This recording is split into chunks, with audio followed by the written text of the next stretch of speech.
Hello दोस्तों, welcome to my channel. और आज मैं आपको बताऊंगा कि कुछ मेरे पास जो स्टूडेंट है फार्मा इंडस्ट्री में जॉब करते हैं, उनके कुछ क्वेरीज़ हैं। इसमें फ्रेशर भी हैं जो अपने अपनी क्वेरीज़ को मेरे पास मैसेज किए थे कि सर इसका मतलब क्या होता है या अलग अलग है।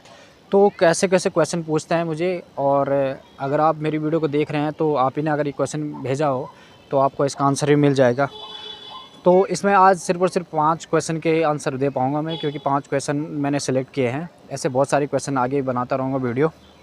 तो चलो वीडियो को लेंथ ना करके हम सीधे चलते हैं क्वेश्चन पे। तो सबसे पहले जो क्वेश्चन है, क्या एमएनसी कंपनी में 10th स्टैंडर्ड के भी मार्क्स देखे जाते हैं? तो आपको बता देता हूँ दोस्त कि 10th के जो मार्क्स होते हैं वो भी चेक किए जाते हैं, बट वो एक लिमिटेड ही कंपनियों में होता है। ऐसा नहीं है कि सभी कंपनियों में होता है।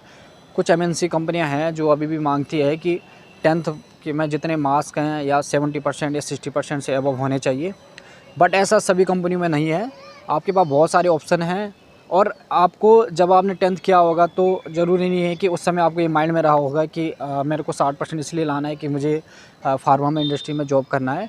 बट ऐसा कुछ नहीं है। जो हो चुका है आपके साथ, उसको आप दोबारा उसके लिए आप परेशान ना होएं, और आपके पास ऐसी कंपनी में ऑप्शन ढूंढें आप जहां आपको लगे कि ये चीज़ें की रिक्वायरमेंट नहीं है। ठीक है। क्या डीटी में टैबलेट फेल होने पे रिजेक्ट कर दिया जाता है? यहाँ पे डीटी का मतलब है डिसइंटीग्रेशन टाइम। तो इसका मतलब है कि क्या डिसइंटीग्रेशन टैबलेट, तो मतलब डिसइंटीग्रेशन टैबलेट में अगर आपकी टैबलेट फेल होती है तो आप रिजेक्ट करते हैं कि नहीं करते हैं, ये आपका क्वेश्चन है। इसका मैं आंसर बता देता हूँ कि सबसे पहली बात तो यह है कि अगर आपको डीटी में 6 टैबलेट के लिया जाता है और 6 टैबलेट में से आपको अगर एक भी टैबलेट अगर आपकी फ़ेल हो गई है तो आपकी टैबलेट फ़ेल नहीं माना जाता है, क्योंकि एज पर फार्माकोपिया ये बताया गया है कि अगर आपकी टैबलेट फ़ेल होती है तो आपको नेक्स्ट 12 टैबलेट और लगानी है, जो कि 12 बाद में लगाने के बाद 6 पहले लगती है, 4 18 हो जाते हैं।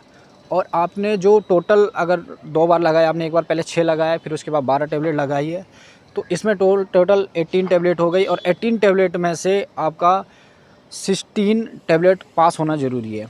अगर आपके 16 टैबलेट पास होती है तो उसके बाद आप उस पर डिसीजन ले सकते हैं आगे कि क्या करना है। अगर आपके पास होते हैं तो आपके बैच पास है, और अगर 16 नहीं होते हैं, 15 होते हैं, ठीक है, कहने मतलब 18 में से आपके सिर्फ और सिर्फ 2 टैबलेट जो होते हैं वो फेल हो सकते हैं, बट 2 से ज़्यादा नहीं फेल हो सकते हैं।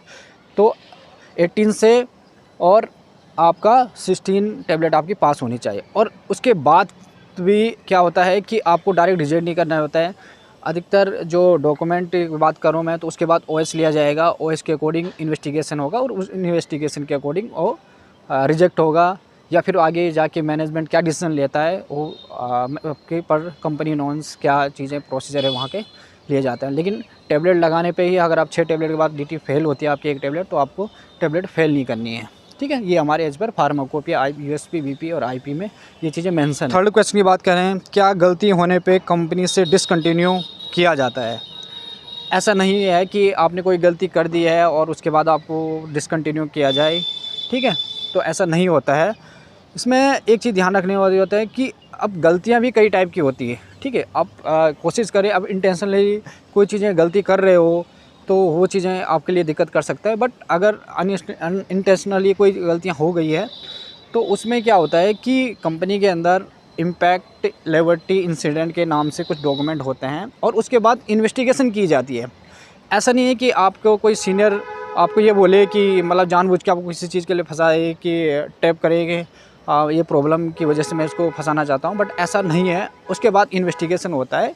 हो सकता है आपके सीनियर ने ये बात बोली हो कि ऐसे काम को गलत करो, तो उसके लिए क्या इन्वेस्टिगेशन होती है। तो इसलिए आपको बेफिक्र रहना है, कोई आपको डिसकंटिन्यू नहीं करवाएगी कंपनी अगर आपके उसमें क्या है डॉक्यूमेंट लगेंगे और अपना एविडेंस आपका सही होना चाहिए। आपको ऐसा नहीं है कि आप कोई गलत चीज़ बता रहे हो, आपका जो एविडेंस है वो भी सही होना चाहिए, और जिस वजह से आपको कंपनी डिसकंटिन्यू नहीं करेगी। आपके इम्पैक्ट भरे जाएंगे, आपके इंसिडेंट भरे जाएंगे और उसके रिकॉर्ड बनेंगे और डॉक्यूमेंट की इन्वेस्टिगेशन होगा और प्रॉपर जस्टिफिकेशन होगा। हाँ, उसके बाद ट्रेनिंग होगी आपके दोबारा कि ये मेरे से गलती हो गई, आप दोबारा ये गलती ना। 4th नंबर का क्वेश्चन है कि करना है डिजोल्यूशन की जो सैम्पलिंग वो कितने मिनट में आपको परफॉर्म करने हैं।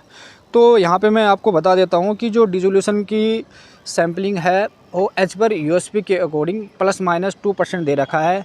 ±2% का मीन्स अगर आपकी जो कोई जो एंड पॉइंट है वो सपोज 30 मिनट का है, तो 30 मिनट का अगर हम ±2% निकालेंगे तो कितना निकलता है, 0.6 निकलेगा। इसका 29.4 से लेके 13.6 तक आपका एक टाइम बचेगा और इस टाइम के अकॉर्डिंग आप इन टाइम के बीच में आप सैम्पलिंग कर सकते हैं। ठीक है, मैं एक बार दोबारा बता देता हूँ, जितना आपका एंड टाइम होगा उस टाइम का 2% लिया जाएगा और 2% में प्लस माइनस भी होता है। ऐसा नहीं कि सिर्फ प्लस ही प्लस माइनस 2%, या आप 2% तो मतलब आप जो मैं अभी बताया है 29.4 से लेके आप 13.6 तक आप सैम्पलिंग कर सकते हो।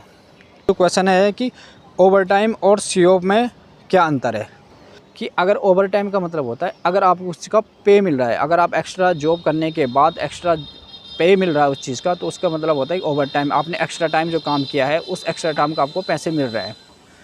बट आप कुछ कंपनी में ऐसा होता है कि आपको पैसे नहीं मिलते हैं। सिर्फ क्या होता है कि जितने घंटे आपने वर्क किया है उतने घंटे के, जैसे ही 8 घंटे आपके पूरे हो जाएंगे तो अगले दिन आप नेक्स्ट जो भी आपके 90 दिन का रहता है या 90 दिन का या 16 डेज़ का, जैसे भी अलग अलग कंपनी के नॉर्म्स होते हैं, उस हिसाब से आपको छुट्टी मिल सकती है। ठीक है दोस्तों, और आगे भी मैं बहुत सारे क्वेश्चन आंसर ऐसे भी वीडियो बनाता रहूँगा, और अगर आपके भी कुछ क्वेश्चन होंगे तो आप मेरे को कमेंट करें। थैंक यू दोस्तों।